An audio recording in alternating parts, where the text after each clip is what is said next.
Live in 30.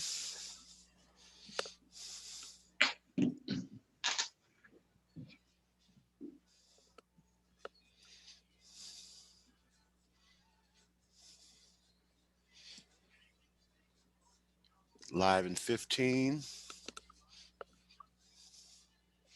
10, 9, 8, 7, 6, 5, 4, 3, 2, 1. Good evening, everyone. As we drive home today, some of us are already home, and we're cooking soup today because it's a little chilly here in Jacksonville, and I'm thinking it's cold all over the world, but it's warm somewhere. And so we're thankful that you decided to tune in with us and be a part of our show this afternoon. We're excited because I think we have something that's very relevant to all of our lives, and we want to give you some information that will help us make it through life a little bit smoother. And so I'm happy that we have with us this evening is Tasha M. Dyer and Gerald D. Rogers with us, and we'll give them an opportunity to introduce themselves and say hello. Well, hello. Yes, I just want to say hello to everyone on New Rejoice 904. Oh, do I have some feedback? NewRejoice904.com, as well as our Facebook streaming audience, Spotify, and all our listeners around the globe.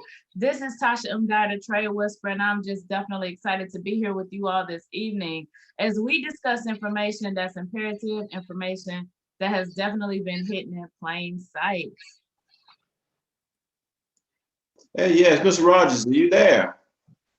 Yes, I am. And once again, I'd like to be in a tremendous appreciation for our listening audience, the Rejoice904.com network. Definitely extremely grateful to our audience via the internet worldwide and our many guests. But we need you to make sure, for those of you following us on social media, Facebook, that you like our page, that you share this broadcast, because we know this information is going to be tremendously exciting for many of you. And then also, too, I just want to tremendously appreciate my colleagues, the one and only Bishop Harold Rollison, for having the heart to not only take the information that he has from the pulpit, but to the places in the marketplace where we need it. And I thank you tremendously. And then obviously the Trade Whisperer, we appreciate you for having a heartbeat to empower people. Women Teach Forex, and the many lives that are being helped across the globe. And in absence of the finance doctor himself, Dr. Craig Wood. But once again, for those of you listening, I need you to share this information right now on all your social media platforms. And with that being said, we're excited. The Be Your Own Bank movement, it is of God. God inspired, God breathed, and we simply trust that He's allowing us to continually be good stewards over this information, that we're putting people in a position to transfer their legacy, create their own financial narrative. And in this season, this is the year of transformation. So back to you, Bishop. Yes, I'm excited about that. And you mentioned God gave us a vision to bring it out of the church building and into the marketplace. We started pushing marketplace ministry in 2011, 2012. And little did we know that was a prophetic movement, because everybody's out of the building these days. Everybody's into the marketplace. God gave us that vision, and that vision manifested Himself. And so we're just happy that we're able to do greater works than Jesus did. And so these greater works are that we are able, even this very moment right now, to be in countries all over the world. And so we're thankful for that effort. And we're thankful for the inspiration that we're giving you guys to talk about an issue that I think is very relevant to us in this day and time, and something that I'm always making mention, is always kind of fussing about, is that because we haven't taken the time to set up mechanisms so that our children won't have to start from zero, and every generation continue to follow that. The generation after generation are seemingly starting from zero and building and not being able to successfully. There are some who've been successful, but for the most part, not been successful in handing down, passing the baton to our children, so they will have something solid to build on. And I think we see a passage in Proverbs, and Proverbs is a very important, influential book for me, because it is a book written as Israel is coming out of 70 years of captivity in Babylon. And you know, 70 years is a long time.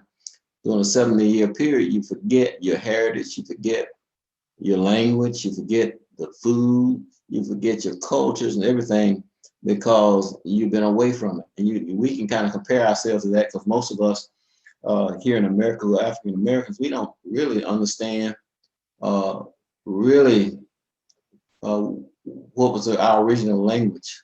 And now they got these genetic things that you can take, and they say they can tell you what country you came from. But even if you know and you discover and you spent that $100 to find out, many of us would not be able to speak the language of the country our foreparents came from. And within language, you understand that language carries culture. And so it was that Israel, they had lost culture, they had lost identity with the fact that God, the God of Israel, had brought them out of Egypt, across the Red Sea, through the Badlands, into a place. And when he brought them into that place, it was a place that they were supposed to be experiencing prosperity. And because of sin, God allowed the enemy to come in and take them captive. And now they lost their identity and who they are. And so the sages take the time to write this as an instruction book on how to regain your wealth and your prosperity in the land. And so that's what Proverbs is about. And it gives you two narratives. It talks about the wise, and it talks about the fool. And the fool is the one who refuses to receive instruction. But the emphasis seemed to be in the first couple of chapters about gaining wisdom and gaining understanding. And so when we get over here to chapter 8, again, it's talking about passing this wisdom and understanding on to our children, and it would be considered to be a treasure. So I'm going to ask Ms. Dyer if she would. We are in chapter 8 of Proverbs, beginning with verse, did I say 18? 18, I have it, Bishop. Yes, thank you. Awesome. So it says, with me are riches and honor, enduring wealth and prosperity. My fruit is better than fine gold. What I yield surpasses choice silver. I walk in the way of righteousness along the paths of justice, bestowing a rich inheritance on those who love me and making their treasures full. Wow, that's a powerful passage. And when we look in the early verses of chapter 8, he's emphasizing, he's making a comparison. Verses chapter 5, 6, and 7 has been about a guy who made a lot of foolish choices. Because he made those foolish choices, he lost his wealth and everything that God had given him. And therefore, he would not have the economic heritage to pass on to his children as far as gold and silver, because he lost that because of foolish choices that he made. And if all of us would be honest, we would think about there have been times in our lives when we've been foolish and we made some bad decisions and we lost money. And so that's the first thing that we need to consider. He says now that has happened. That's happened. That's happened. You know, we have to accept the fact that it's happened. No need and flipping over in the mud about that over and over again. It said if we're going to move on, we have to pass on to our children a level of integrity that will cause them to prosper. We have to give them information.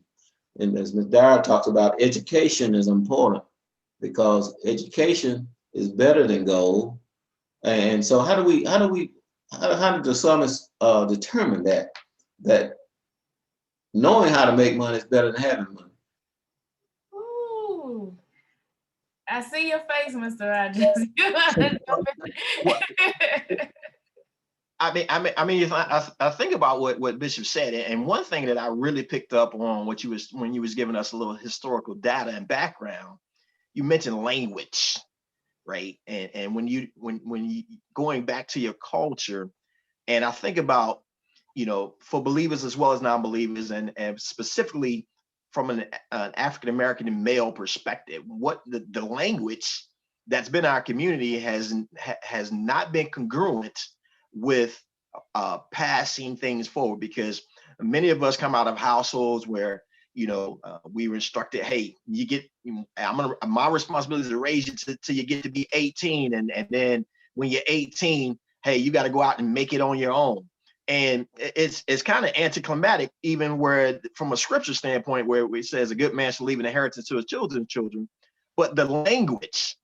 So, and then you just made mention of education, and then the education that we've all been taught, it has completely been devoid of understanding, financial expansion, and it's been completely devoid of lineage and transfer. But even talking about, for those of us, who've had the fortunate privilege of having the system that we've been taught, so you get your degree and then you have that career path.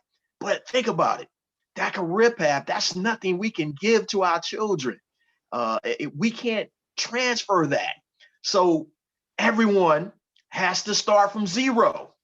Everyone has to start from zero. And then we can't leave anything, because the system is designed to keep you in bondage.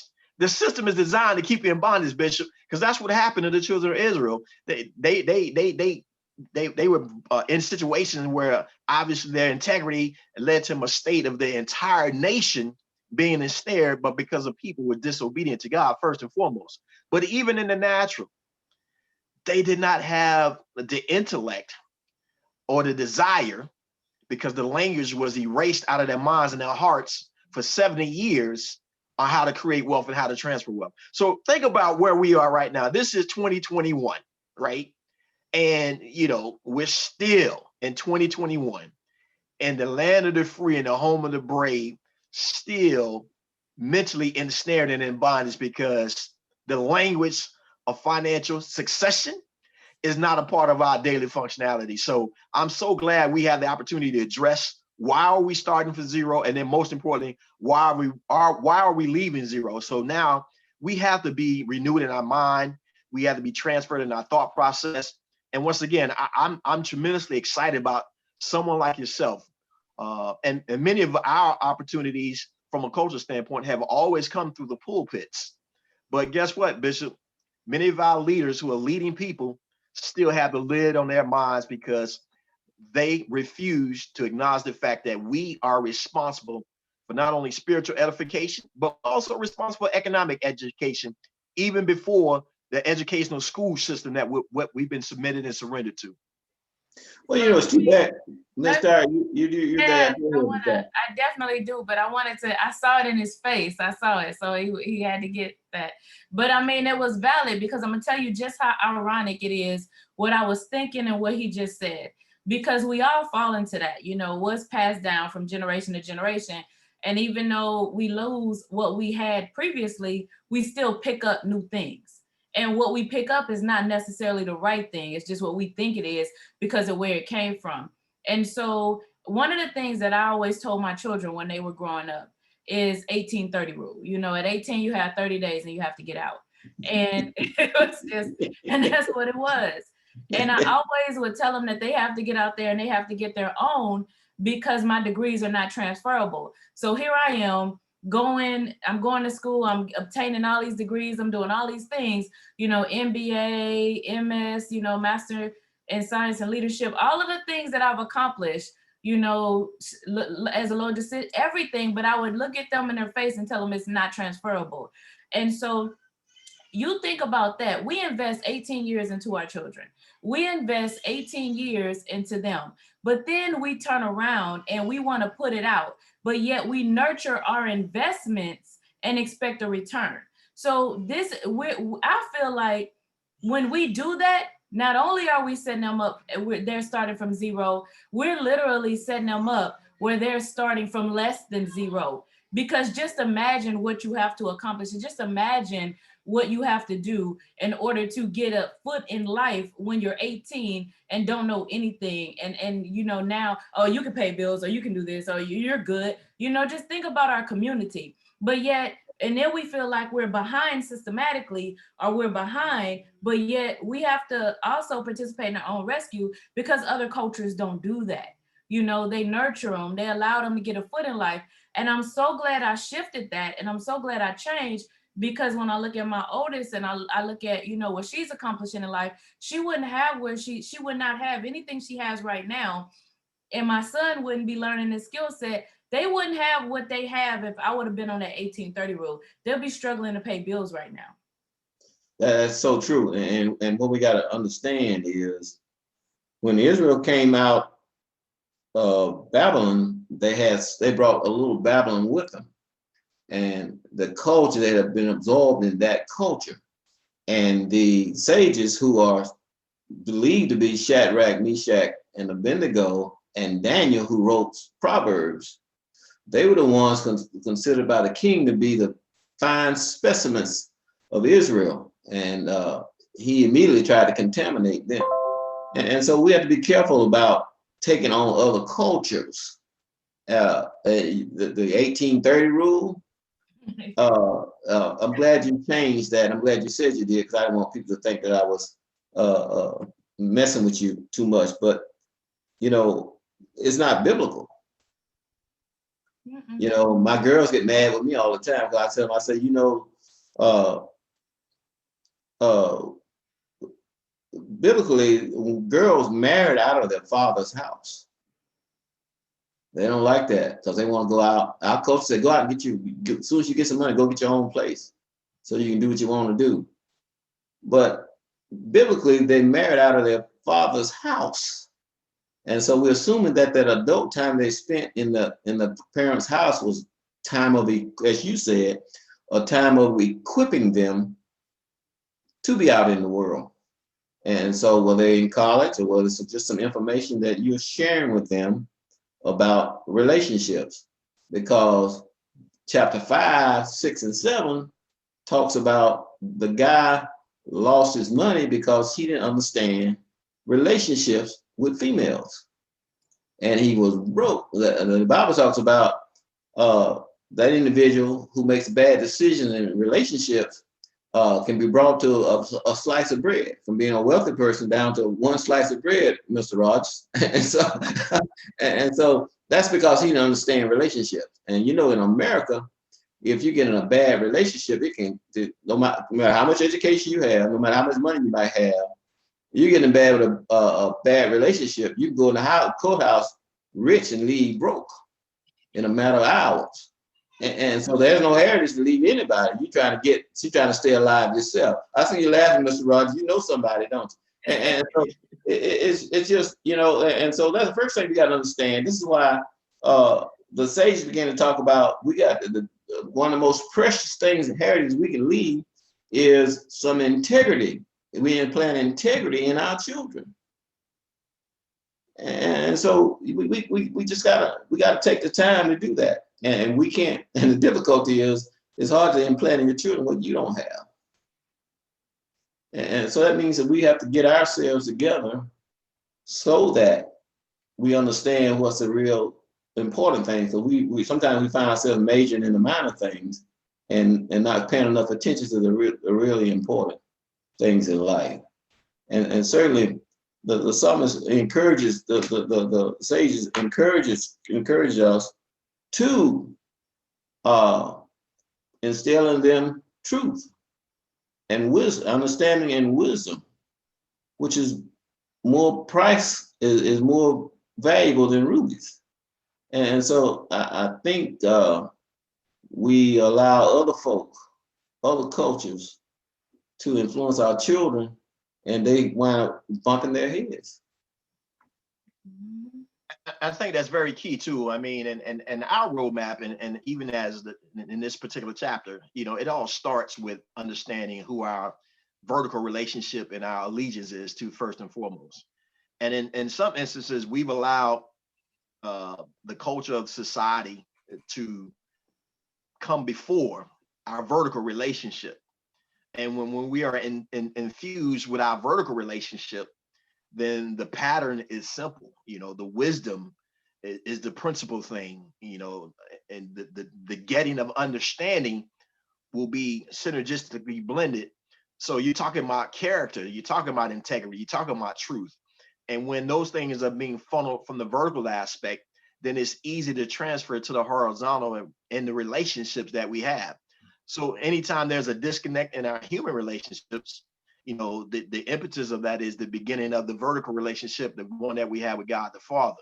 But then in the natural, I'm just thinking about still to this day, the system that we've allowed to dictate the outcomes for many of us, it still puts us in a position in 2021. This is why this is the year of transformation.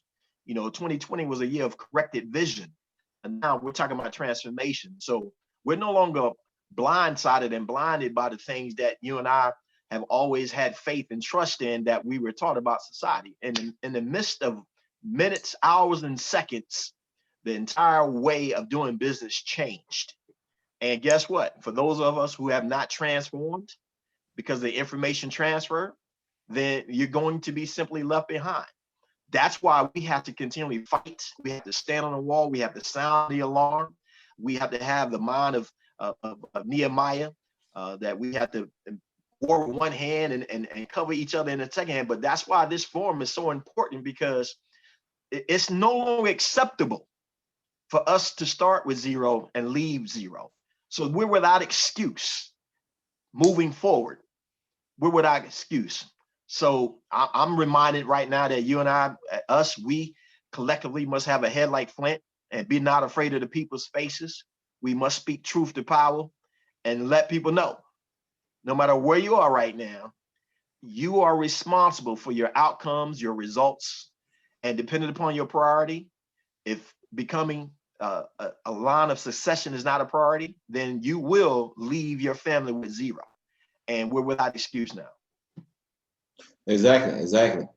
Miss Dara, are you there? Were you there, Miss Dara? I'm here. I'm not sure about that. I'm here. Oh, there you are. I'm looking at your picture on this over here in the corner. Okay. Okay. Verse 11, 12, and 13, I think, are very interesting. Let me go pull it back up. You said 11, 12, and 13? Well, start with 10, really. Choose my instruction instead of silver, knowledge rather than choice of gold. For wisdom is more precious than rubies, and nothing you desire can compare to her. Our wisdom dwell together with prudence. I possess knowledge and discretion. To fear the Lord is to hate evil. I hate pride and arrogance, evil behavior, and perverse speech. Yeah. Now, I think our past president, I think he did a lot of good things that people have been overshadowed by his lack of prudence. He had behavioral problems that overshadowed the things, the positive things that he did. Now, economically, I think he did some positive things, because Google last year made $3.8 billion on their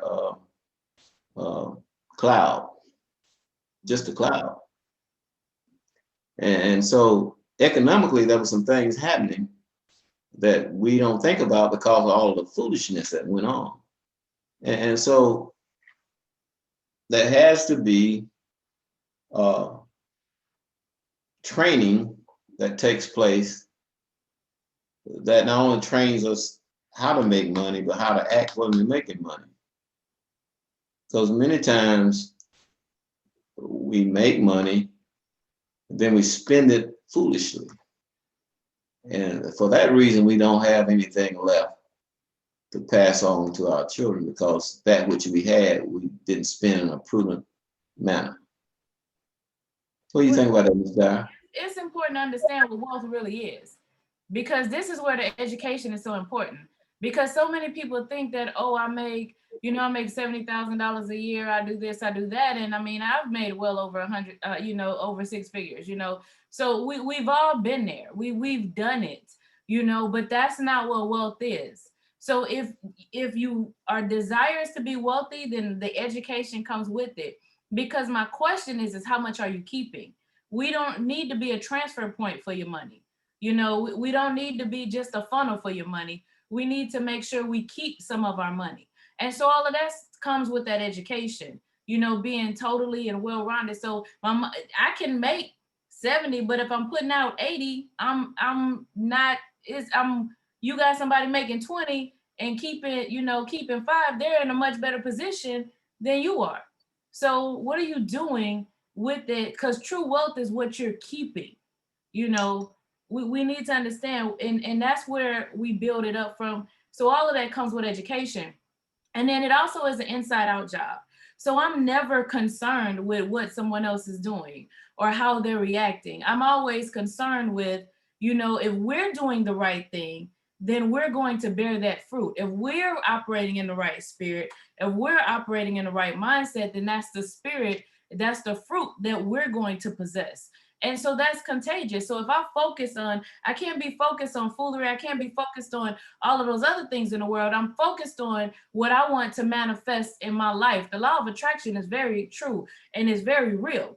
So what are you focused on? And so if we shift our focus to what we want to manifest in our life, think about it. If you're angry all the time and you're always focused on other things and other energies, then that's what you are. You're angry, you're agitated, you're frustrated, you know, you're broke, you're busted, disgusted. All of those things come with it. But if I'm focused on what I want to manifest, the wealth, the you know, of course, my relationship with Christ first, but you know, the wealth and all of the things that you desire, that's what's gonna manifest. Exactly, exactly, and that's so important that we focus, and we focus in a positive manner. You know, we talk about resistance. A lot of times we're trading, we talk about that resistance line, but the resistance lines in life, and you have to keep pushing and pushing until you push through. And that's what you teach us when we're looking at the charts. Yeah, and so I was with my goddaughter. We were in some meetings with some folks. And I said, now these people don't want to give you this money, but they're gonna send you through a lot of hoops to get you to give up and to quit. But you got to be determined enough and have enough faith to believe what is for you, and they can't keep you from it. And so last week we had a rough week in meetings because nobody wanted to give up, nobody wanted to give in. But as we move forward, today we got a lot of positive phone calls with opportunities, and those who are resistant to change their mind decided not to. We broke through the resistance line, and things are happening only because we didn't give up. And I'm trying to pass that on to her, that you have to be persistent. And if you're persistent, God will be persistent, and God will be with you because God already knows what it is that He wants for you. And a lot of people behavior in life is based on their theology or how they see God. If their God is a broke God, then they will act like they broke. If they see God as an all-knowing God, God is the one who all-sufficient, and God who wants you to have abundance in life, then you will behave that way, because God says, a song that we're familiar with, 23rd Psalm, He said, "Don't be fear. I fear not, because God is with me." And you believe God is with you, and He's an all-sufficient God, then what is it for you to worry about? What is you to be afraid of? And we have to take advantage of the present moment. Fear is a spirit of the future, because you're worried about the future and trying to take care of the future.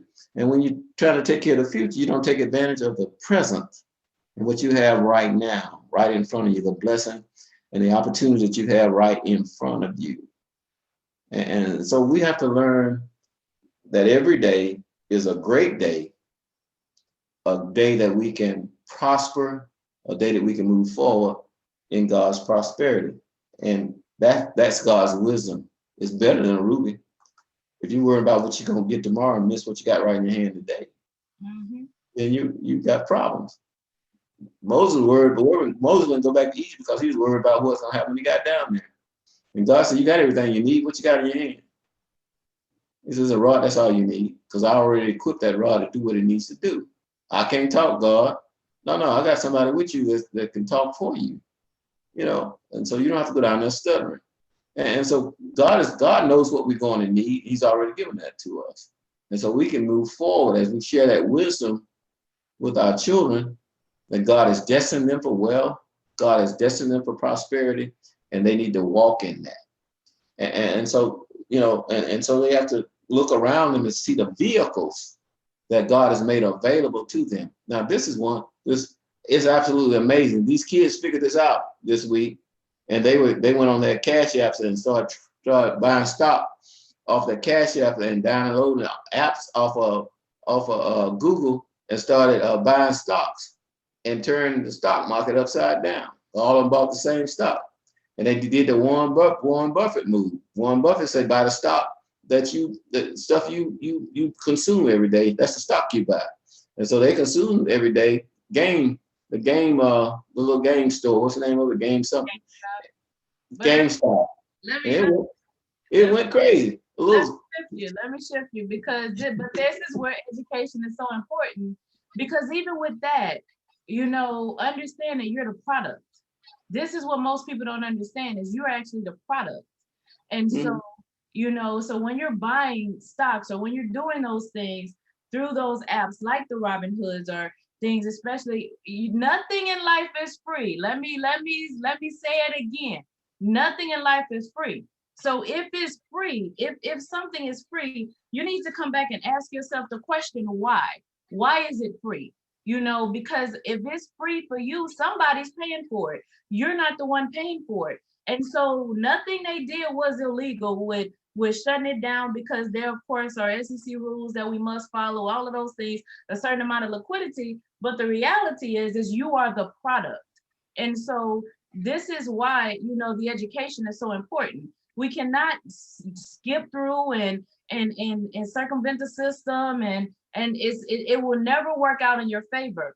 So that manipulation that people attempted to do, they're going to shut it down because you're the product. And that's what we have to understand. And then just to kind of go back to something else you said about, you know, about what we get like culturally, or, you know, just kind of think about this for just a moment. You know, one of the things that we always get is I know, going back, oh, all you need is love. You know, you hear a lot of individuals in our culture, you know, talk about, because you said about how what they believe their God is. But I'm gonna ask you, anybody, when is the last time you tried to pay some bills with some love? And so I've always come back and I've asked the question, you know, love is all you need. We don't need this. We don't need wealth. We don't need money. Why don't we? My daddy owns everything. So why wouldn't I need it? Why shouldn't I have it if it belongs to him? You know, so, but then let me ask, and I would always ask them, you know, so you telling me that that person in that other culture, they don't love their children? They don't love them because they love them, but then they also set them up for the future. They also prepare them. They also make sure that they're established. They also make sure that they're educated with these things.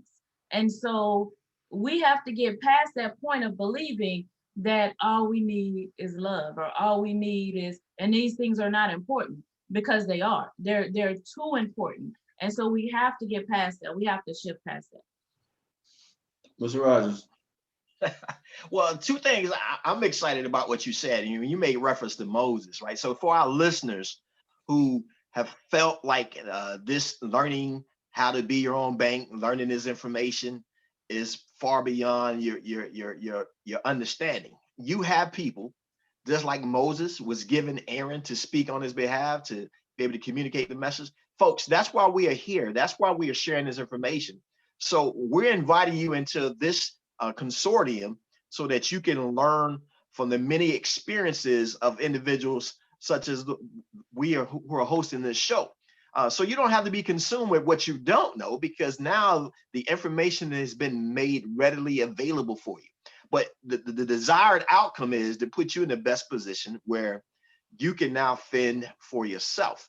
because we don't want anyone crippled, right? I'm excited to know that many people have begun to take advantage of things that have been beyond their reach, hidden in plain sight, but also too, an educated trader is a profitable trader. An educated business owner is a successful, profitable business owner. So yes, I think Ms. Dyer said earlier, yes, we want to make sure you make money, right? But then we also want to make sure that you're doing the right things with the money, accumulating assets, diversifying your portfolio. And then let me help everyone listening to us, our listening audience. There are things out there where people say, yeah, you need to have 7 streams of income. Yes, let me help you understand how that works. You establish one stream first, and then it's what we call a snowball effect. You use that one established stream to fund your next venture.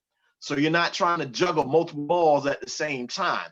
Once again, this is where the education and most importantly, we're talking about empowerment.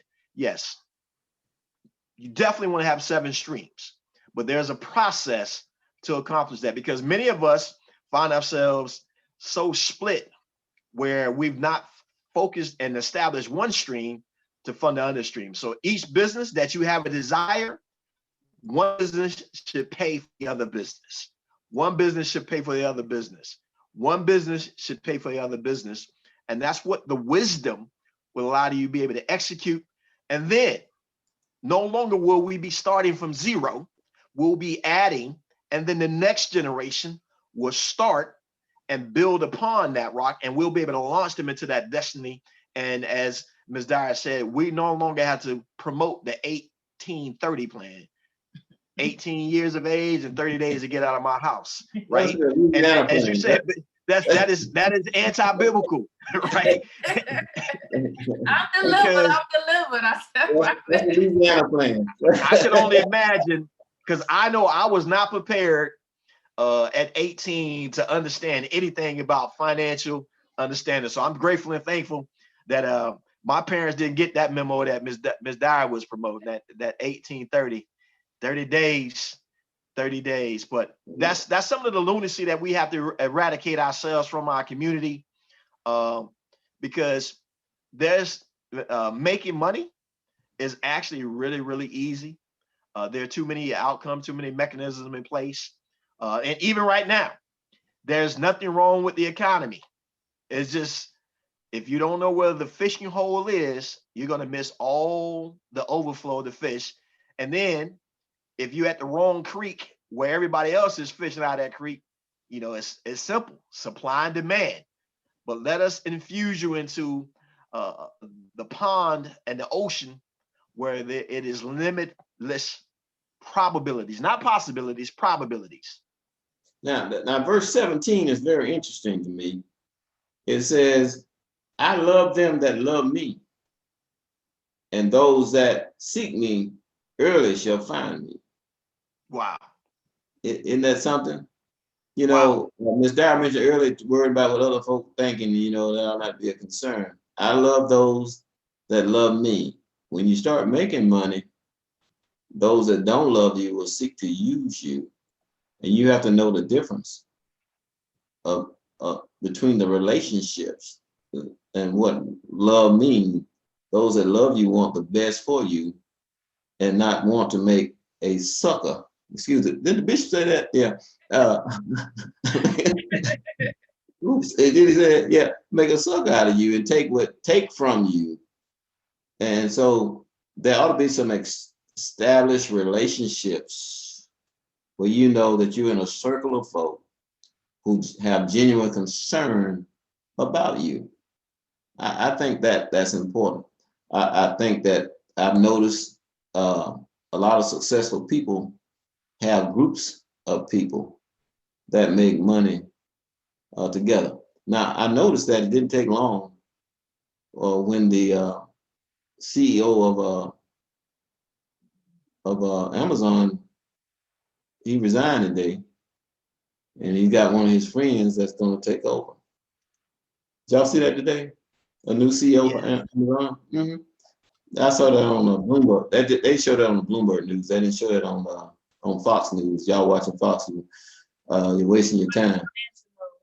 I watched Bloomberg, and they were talking about that all day on Bloomberg today, and they already got a guy. And so I just got a suspicion that there was somebody already in his circle that he passed that on to. Wouldn't you think so? Oh, absolutely. And that's what we talk about, Bishop, right? That's where we have to, from a cultural standpoint, even from a Christian standpoint, and even if I could use this word, the Black church standpoint, that is not what happens in our community. We don't raise up the next generation to further the work of ministry because, you know, it's every man for himself, and that's not how. And no matter how we slice the pie up, we can be PC or try to want to use ginger words. That is the reason why the income gap continually widens in the African American community, because there's not enough collective consciousness and everything that you're talking about. People raising up one another and understanding that the table that is created, if we all sit at the table, understanding that we're all going to eat well. I mean, I'm thinking about even the covenant relationship that David had with Jonathan, right? And they made a covenant. And Jonathan was rightfully heir to the throne, but he realized that the anointing was on David's life. And he said, listen here, I know my dad is trying to kill you, right? But listen, I'm with you. And because of that and the integrity that David had, David made a promise. And then when David was established in his kingship, he reached out and made a call. And he says, there's anyone left of the house of Saul? And then Mephibosheth, you know, he was in a barren place. He was in a place of Lodebar, barren, right? But David summons them. And because of the relationship, we talk about love, we talk about having people in our circle, because of the relationship, instantly, there was a mind transfer because Mephibosheth felt like he was not worthy. But David said, look at here, you have a seat at the table because of what the relationship that was established with me and your father, and you're now a recipient of. And that's how it should be free flowing. And that's where the generation should expand and not collapse. And that's where we find ourselves right now, Bishop. Well, it's so true, you know, because that there's a spirit of competition that is amongst us when we're supposed to be complete one another. The skills and understanding that you don't have, I'm supposed to bring to the table so that we can all accomplish one goal. And your generation is not supposed to be in competition with my generation. I'm supposed to be paying back through you that which I have gained through life. And so and we have to have a kind of relationship where you're open to receiving that which I have to pass on. And so many times, even in our homes, we find, I was listening to Steve Harvey this morning on the radio, Steve, and they had a question, and the lady wrote in a question, she said, Black professional men, there's none out there for her to have a relationship with. And Steve said, well, you set a limit, you know, you're looking for a professional guy versus the manager at Lowe's or whatever. And she couldn't find anybody. And we found out that she had been divorced because there wasn't a clear understanding of what each of them was supposed to be doing. And they found themselves constantly competing in their relationship.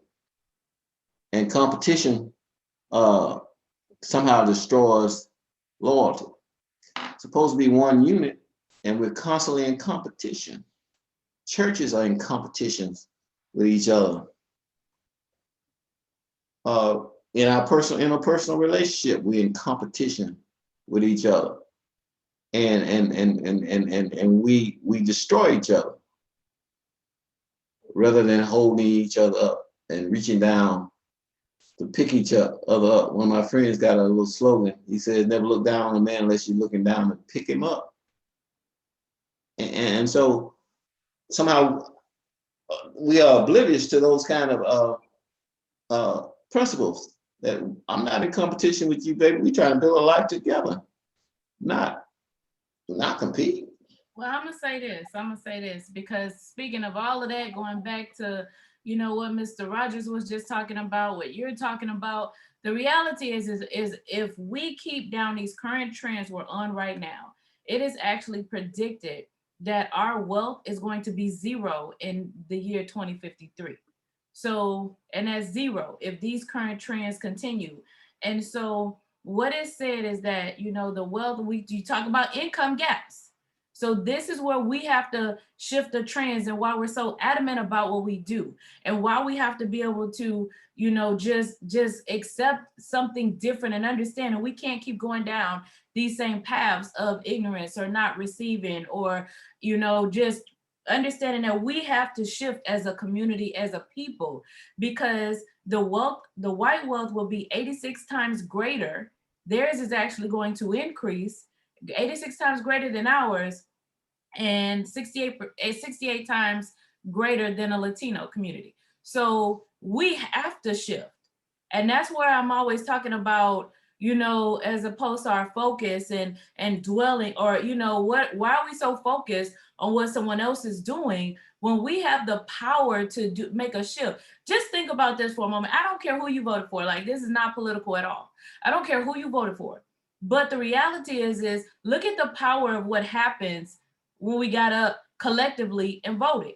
When you made a decision that you wanted more, you made a decision that you wanted something. So what will happen in our community when we make a decision that we want wealth? What will happen in our community when we make a decision that we want greater? What can possibly happen if we make a decision that we're going to break those thresholds and break free from poverty or even just a poverty mindset? What will happen when we make those decisions? We can eliminate that statistic, but we have to be willing. And that's why we're so adamant about sharing this information and why we're so adamant about making sure that the world knows about it, because it's too powerful and it has to shift. It has to change. And because it's coming from us doesn't make it any less valuable if it was coming from others. And doesn't make it any less true if it was coming from others. And sometimes that becomes our problem. We have a hard time receiving from one another. And what you say is very true. I read a book called White Lives, Black Lives, written by Tony Brown. It talks about in the turn of the century, 1900, African Americans and Jews were on the same plane economically. And what happened? The Jews studied our behavior, and they began to develop a marketing pattern that impacted our behavior. Ms. Dyer said, we went to college, studied business, how to run other folks' business, and not knowing the other folk weren't going to hire us to run their business. The Jews established the corner stores and marketed them toward us. We took all our money in that store. We bought those pickle eggs, those pickle pig feet. And somebody buying, because every time I go in those stores, the jar's half empty. And Coke 45s, and they put those corner stores in our neighborhoods, and we made them wealthy. Those corner stores are now turning into dollar stores. You see the number where it used to be everywhere. It used to be a corner store in the neighborhood. It's a dollar store. It's either Family Dollar, a Dollar General, or what's that other one? Dollar Tree. Now all those are owned by the same company. They merged all of those about 10 years ago, maybe a little longer.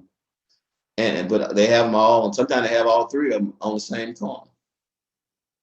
And so because they know what we want, they know what our market. They studied us, and maybe they haven't maybe we haven't paid enough attention to who's gonna buy our stuff. Success leaves clues. Bishop, success leaves clues. Everybody does that. We did that in the military. Think about when you go shopping somewhere and they put your zip code, you put your zip code in there, they're studying your preferences. You know, in the military, when I was a recruiting commander, we literally had a database, you know, and we market toward individuals based on their preferences, you know, based on what they like. Everybody does that. And so the reality is I'm not concerned about the fact that it's a dollar. I can go out my house whether I go to the left or to the right. It's a family dollar. It's a Dollar General. I'm not concerned about that. What I'm concerned about is what is my preference to why that business is successful. What are we see the change? This is what I mean by inside out job. Because what is it that why is that so successful? Why was that you know, that corner store successful? Why are these things successful? And it's like they're successful because of our preference. So the change that we desire and the change that we're looking for is going to start from within us. And so when you look at the movements that we have within Be Your Own Bank, such as Women Teach Forex and those, that's about empowerment. Like you mentioned, competition. We must eliminate that. You know, we are not in competition. That's the problem that many women have. You know, I need to be this, you need to be that. And so what that movement is about transforming the mindset and empowering each other as women and honoring each other as women, letting us know we're appreciated, committing to yourself and the honoring part of each other, because we need to begin to where we lift each other up. You know, so what if I'm not buying that, if it's not a preference, then guess what? They won't be there. So we do it backwards. You know, we be so concerned about why this store is here. Let's be concerned about why you buying that stuff to where they will put the store there. So, or what about we do our own, you know? So let's focus from the inside. And when we focus from the inside, then our wealth won't be depleted in 53. Right. But see, you're right there, and your daughter's successful in her business because she has you to coach her, and she's coachable. Well, But yeah, many times, she grew up under 1830. she grew up on 18.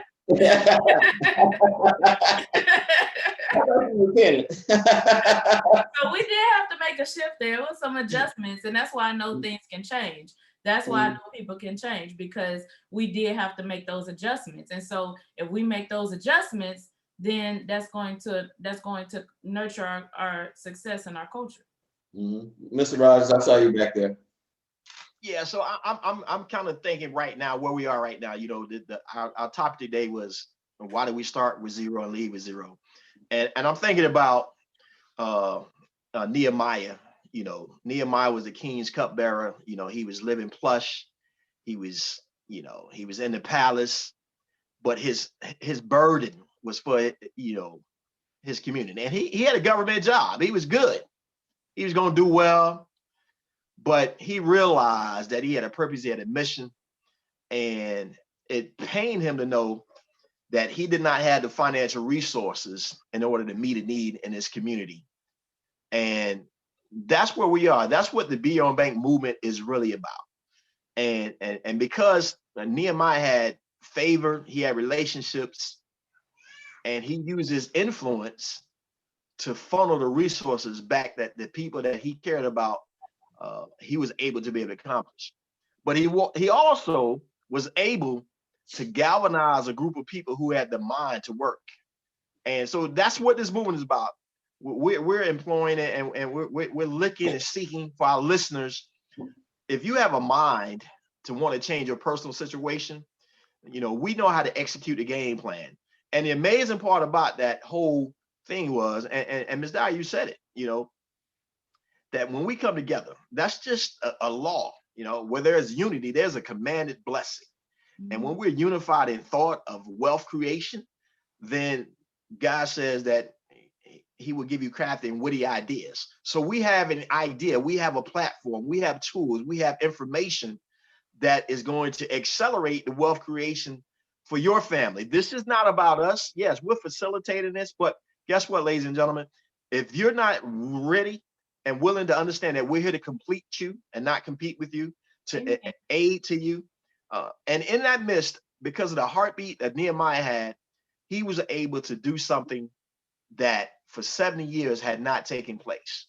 And he galvanized a group of people who understood that the sum total of all of us working together is better than the individual parts. And in 52 days, he was able to build the wall. He was able to certify. And what we're saying to you is if you plug in with us, with the amount of information that we have in the next 30 to 45 days, you too will be in a position where you can now put your pen and paper and write your own personal financial narrative, because this information is no longer hidden in plain sight.